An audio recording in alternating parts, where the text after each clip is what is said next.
vais terminer dimanche prochain. On va dans le détail parce que je veux que la tête d'orgueil s'éloigne des enfants de Dieu. Les premiers symptômes de l'orgueil s'appellent la moquerie. L'orgueilleux est moqueur. Quand il arrive quelque part, il y en a qui ont justement de se moquer des gens tout le temps. Ces pauvres-là, ces gens-là, ces noirs-là, ou ces Québécois-là, ou ces Anglais-là. Quand tu vois quelqu'un se moquer des autres, dans son cœur, il y a de l'orgueil. Le Dieu de Jésus-Christ ne se moque jamais de ses enfants. Si tu as une voix qui se moque de toi, ce n'est jamais la voix du Saint-Esprit. Le Saint-Esprit, c'est ce que tu as fait, il faut lui dire, répands-toi, change. Il ne va jamais se moquer de toi. Le diable dit, hé, tu as vu, hein?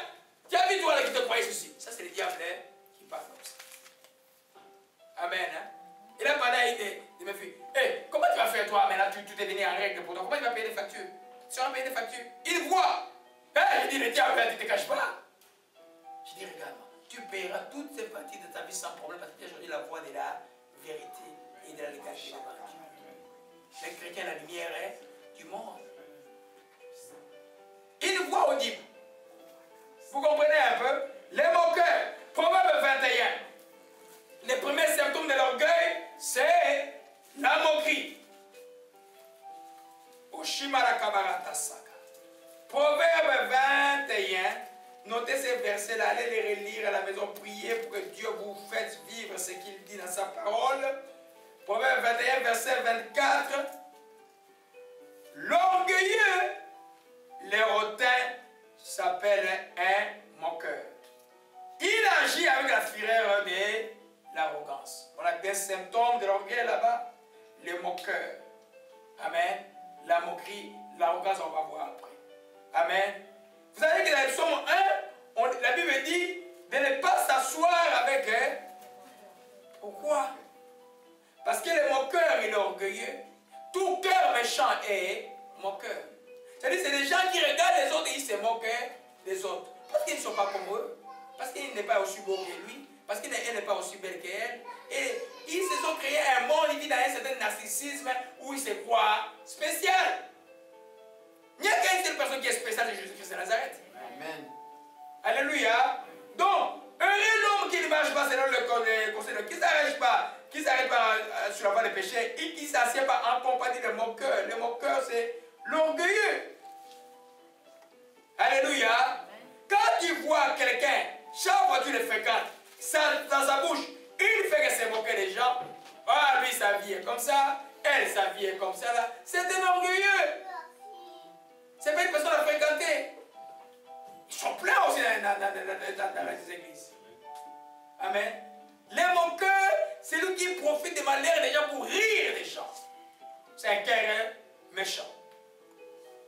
Amen. Et quand le prophète David dit, malheur à moi, si je pécherai si je cessais de prier pour vous. Mais le peuple était rebelle. Vous comprenez un peu? Alléluia. Oh, Shimana Kamarono Shikamalakaya. Alléluia. Oh, Shashmalake Mondo Sakamarataka. Alléluia. Gloire à Jésus-Christ, que ton nom soit béni et soit exalté. Alléluia. Amen. Nous voyons bien que si dans la vie est une vie de moqueur, tu t'assois avec les moqueurs, ils vont te contaminer. Alléluia. Donc tu détectes un orgueilleux par un moqueur. Il a dit, ah, eux aussi comme ça, eux aussi. Il y a des gens qui disent, mais il n'y a pas des hommes parfaits, il n'y a pas de familles parfaites. Ils vont dire, ah, lui c'est bien, mais voilà ce qui est dans sa vie. Lui c'est bien, voilà ce qui est dans sa vie. C'est des moqueurs. Alléluia. Amen. Parce que le moqueur en lui, il veut se comparer aux autres, il veut montrer que c'est lui qui est bien, ou c'est elle qui est bon, c'est son pays qui est meilleur. Il y a des peuples entiers qui sont moqueurs aussi par rapport aux autres. Comment les gens se moquent des Africains des fois? Il y a des chrétiens blancs là, qui voient dans l'affaire seulement l'oreille parce qu'ils se moquent des gens qui viennent d'ailleurs. Je l'ai dit là, ça va être celui-ci. Totalement. Dieu n'a pas créé l'homme. Quand il attend ça, il y a dit le sang jaune, vert, rouge, tous les sangs sont rouges, n'est-ce pas? Ça devient un peu enseigné aux gens. Alléluia. Le moqueur est dangereux parce que le moqueur va entraîner les gens dans péché sans le savoir. Alléluia. Le moqueur, lui, là, tant que l'histoire ne fait pas son affaire, il va chercher une manière de se moquer des gens. Tu vas vous la racine sa racine là qui est au fond de lui, c'est l'orgueil. Ça, c'est le premier symptôme. On va développer cela dimanche prochain. On voit les deuxièmes symptômes, parce qu'on va terminer par là. Amen. C'est l'arrogance. Amen. Il est arrogant.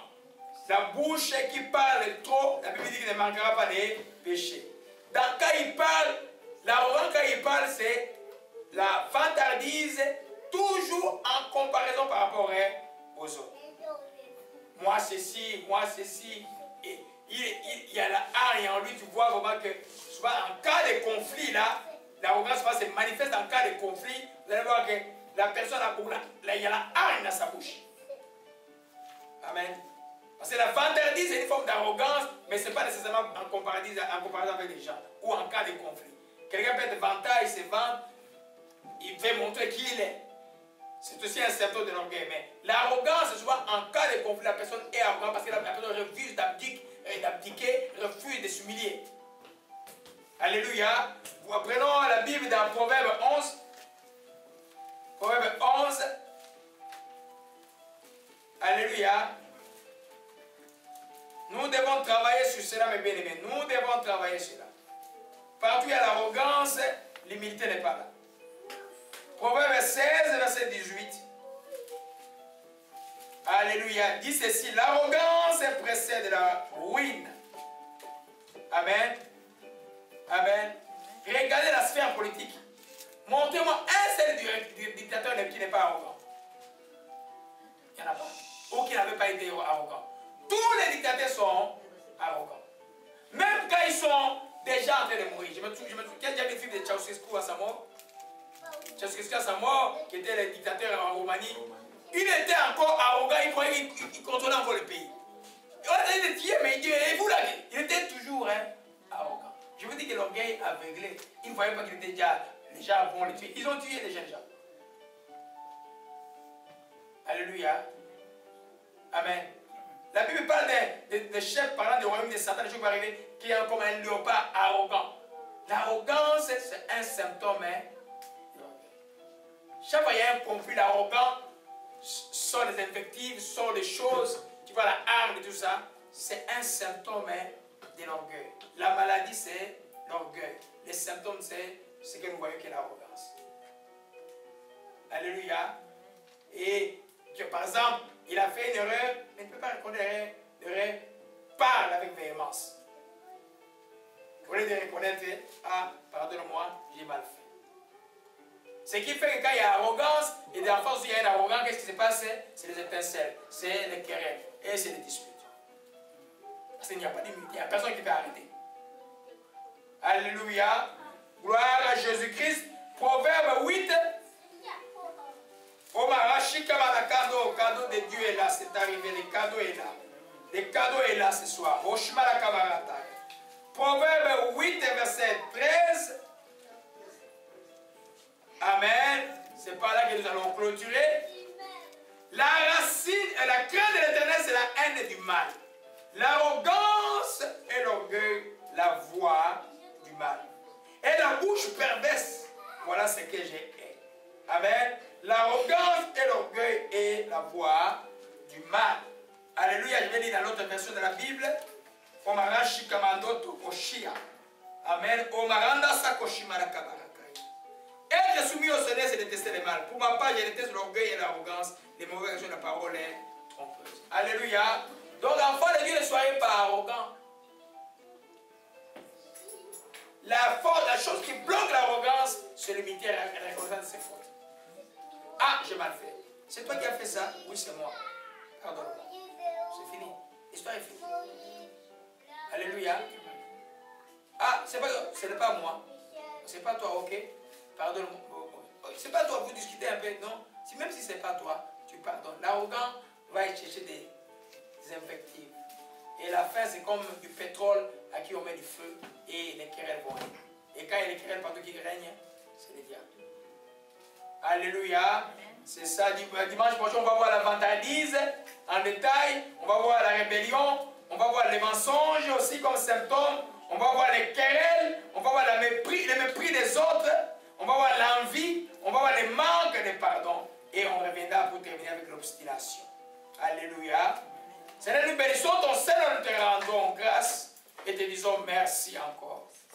Nous avons compris dans ta parole que tu résistes aux orgueilleux et que tu fais grâce aux âmes. Pardonne tout orgueil de nos vies, ô Père. Moi, en tant que pasteur dans cette église, et tout ce que tu nous donnes ne soit jamais pour nous, ô Père, occasion de chute, que nous ne puissions oublier, car tout a été donné et sera donné par toi. Nous te rendons grâce à cet instant encore une fois. Je vais vous demander seulement de toucher là où ce qui représente votre cœur dans vos corps maintenant.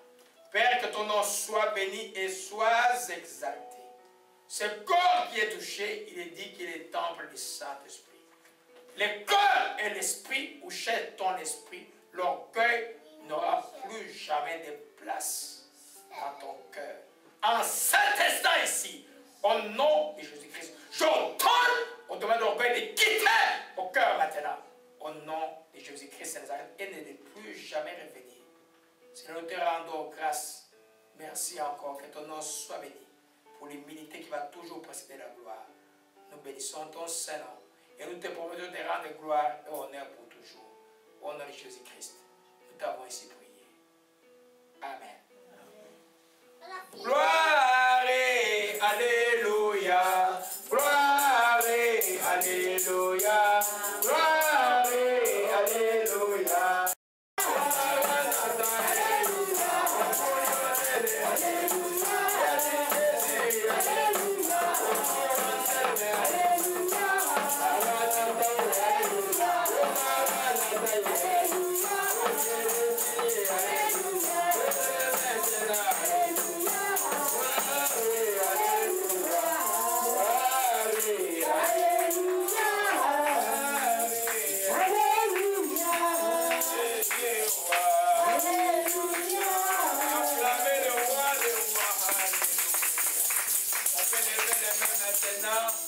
Dans ta gloire, nous sommes entrés, Jésus-Christ.